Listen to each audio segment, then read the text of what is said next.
సాగర్ గారు కంగ్రాట్స్ అండి. కంటెంట్ బాగుంది. Thank you so much sir. Yeah! అయితే ఈ సినిమా అందరికీ చూయించారు. చాలామంది అప్రిషియేట్ చేశారన్నారు. మీరు జనసేనలో ఉన్నారు. పవన్ కళ్యాణ్ గారికి ఏమైనా చూయించారా? చూయించే ఉద్దేశం ఉందా? సార్కి ఫస్ట్ ట్రైలర్ చూపిస్తాను. తను మళ్ళీ మళ్ళీ రివైండ్ చేసుకొని చూశారు. చాలా బాగా నచ్చింది. అండ్ ఆయన బ్లెస్సింగ్స్ డెఫినెట్గా ఉంటాయి. ఓకే. కోర్ కంటెంట్ ఏంటి? 100 కోర్ కంటెంట్ అంటే ఏంటి? ఏం చెప్తారు? యాక్చువల్గా కోర్ కంటెంట్ ఇప్పుడే రివీల్ చేయొద్దు అనుకున్నాను. బట్ ద 100 అనేది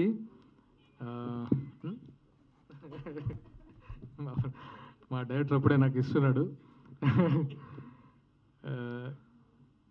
ద 100 అంటే ఇట్స్ ఎ వెపన్ అండి. ఒక మన దగ్గర ఉండే ఒక ఆయుధం. అంటే మనం చాలా మర్చిపోతాం. అంటే మన లైఫ్లో మనం రకరకాలుగా టైంలో మనకు ఉపయోగపడే ఆయుధాన్ని మనం ఎప్పుడో మర్చిపోయాం. అది గుర్తు చేస్తున్నాం అంతే. ఓకే. ఒక ప్రాజెక్ట్ మీద ఇంత టైం వెయిట్ చేస్తున్నారు. ఒక అప్‌గ్రోయింగ్ ఆర్టిస్ట్‌కి ఇంత టైం వెచ్చించడం ఏంటి? ఎందువల్ల లేట్ అవుతుంది ఈ సినిమా? యాహ్! యాక్చువల్‌గా మేము అనుకున్నప్పుడు ఈ కంటెంట్‌ని మేము అనుకున్నప్పుడు మేము పెంచుకుంటూ వెళ్ళాం. బేసిక్ ఏంటంటే కంటెంట్ పర్ఫెక్షన్ కోసమే కొంచెం టైం అయింది. ఎందుకంటే చూపించడం వల్ల కొన్ని చిన్న చిన్న ప్రాబ్లమ్స్ వచ్చినప్పుడు మళ్ళీ దాన్ని రీషూట్ చేసి మళ్ళీ అంటే ఒక సక్సెస్ఫుల్ అంటే ఎక్కడ కామెంట్ చేయని విధంగా ఒక సక్సెస్ఫుల్ ప్రాజెక్ట్ చేద్దామని ఇంత టైం తీసుకున్నాం. ఇప్పుడు అందరికీ ఒక సాటిస్ఫాక్షన్ వచ్చిన తర్వాతే మూవీ రిలీజ్ చేయబోతున్నాం. ఎక్కడ కాంప్రమైజ్ అయితే కాలేదు. ఎందుకంటే మూవీ విషయంలో చిన్న పొరపాటు కూడా చేయకూడదు. అంటే లాజికల్గా కూడా చిన్న ప్రాబ్లం రాకూడదని. సో లాజికల్గా ఫాలో అవుతూనే స్క్రిప్ట్ని చేసి దాన్ని ఫినిష్ చేసాం. దానికి కొంచెం టైం పట్టింది. ఓకే. మీరు ఇందాక మాట్లాడుతూ గడప గడపకే వెళ్ళాను. అందరిలో రీచ్ ఉంది. ప్రతి ఒక్కళ్ళు మీ అభిమానులు ఉన్నారు చాలామంది. అఫ్‌కోర్స్ మెగాస్టార్ గారి మదరే మీ అభిమాని అని చెప్పేసి చాలా సందర్భాల్లో చెప్పారు. ఈ లేడీ ఫ్యాన్ బేస్ ఉంది. వీళ్ళకి సంబంధించి ఏమన్నా కేర్ తీసుకున్నారా? అందరికీ థియేటర్‌కి రావాలంటే మీరు వెళ్ళటం వేరు, థియేటర్‌కి వచ్చి మిమ్మల్ని చూడటం వేరు కదా! Exactly sir.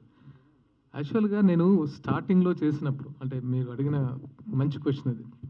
నేను టీవీ నుంచి బయటకు వచ్చినప్పుడు ఒక మూవీ చేస్తున్నప్పుడు టికెట్ లేకుండా చాలామంది చూసారు ఈ అబ్బాయిని. టికెట్ పెట్టుకొని రాగలరా అనేది కొంతమంది ఎక్స్‌ప్రెస్ చేస్తారు ఆ టైంలో.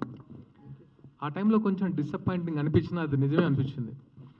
ఈసారి ఏదైతే గడప గడపకి తీసుకెళ్ళిన ఆ క్యారెక్టర్ ఆర్‌కే నాయుడు క్యారెక్టర్‌ని వాళ్ళు నా నుంచి ఎక్స్‌పెక్ట్ చేసిన క్యారెక్టర్‌ని మౌల్డ్ చేసి ఒక మంచి కంటెంట్ అంటే నన్ను ఇంతవరకు ఆదరించిన ప్రేక్షకులు ఒక మంచి కంటెంట్ ఇద్దామనే ఉద్దేశంతో ప్రాపర్‌గా డిజైన్ చేసుకొని ఈసారి డెఫినెట్‌గా వాళ్ళు చూస్తే డిసప్పాయింట్ అవ్వరు అనే విధంగా తయారు చేసి తీసుకొచ్చిన మూవీ ద 100. నిజంగా ఈసారి ద 100కి అందరూ వస్తారని నేను నమ్ముతున్నాను. వచ్చినా వాళ్ళు ఎప్పటికీ గుర్తుండిపోయే క్యారెక్టర్గా ఐపీఎస్ విక్రాంత్ క్యారెక్టర్ని డిజైన్ చేస్తాం. డెఫినెట్‌గా వస్తారని నమ్ముతున్నాను.